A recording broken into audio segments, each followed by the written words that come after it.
I don't know about you, but years ago, I used to really enjoy looking at road maps. I guess that's how I kind of learned geography when I was a boy. I used to enjoy those Rand McNally maps. They were great. Big, open them up, lots of colors, rivers, mountains, towns, the whole 9 yards. Lots of fun. But now, you got your map in your phone. I suppose it's more convenient, but gee, it's awfully small, It's kind of hard when you can like, you're driving along in the car and trying to figure out, say, you're in Boston, you're trying to find the Ted Williams Tunnel to go pick up somebody at Logan.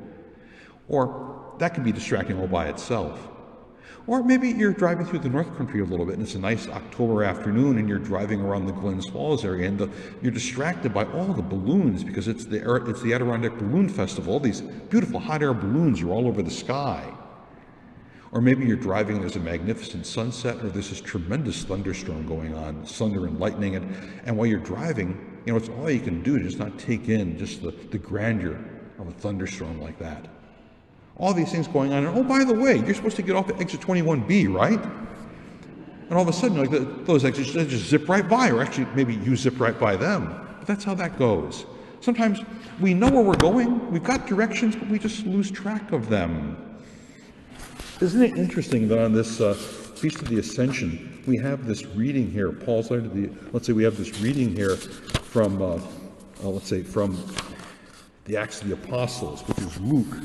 And we have this experience, let's say, of the disciples. And how's the end of the reading going? They are looking into the sky, and they see Jesus being drawn up into the sky. And there were these two men dressed in white garments who just suddenly appeared to them and said, "Men of Galilee, why are you looking up into the sky? This Jesus who has been taken from you into heaven will return the same way as you have seen him going into heaven." In John's Gospel, there's 3 separate occasions where Jesus is kind of foretelling his fate as it relates to the crucifixion.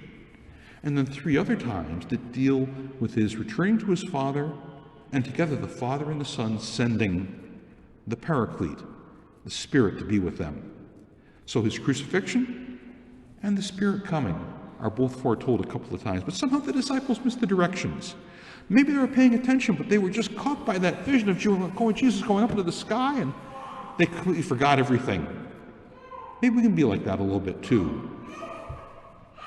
Oh well, nonetheless, maybe part of what we're doing now is just thinking a little bit about, say, what Jesus has been doing during these 40 days of this post-resurrection time.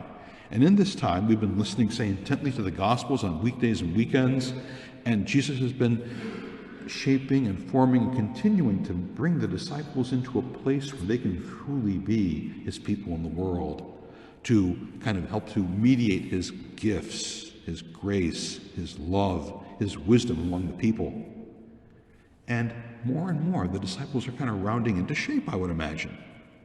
And 40 days come, and there goes Jesus. But what happens in about another 10 days? Pentecost, the coming of the Spirit that processes from the Father and the Son.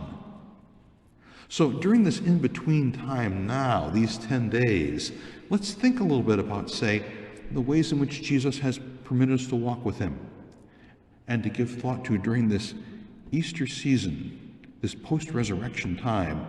What have we been doing to help become the best kinds of disciples we can be, to be his people in the world, to share his life, his love, his gift, his grace, and all the virtues of the Gospels that just come jumping off the pages whenever we read the Gospels.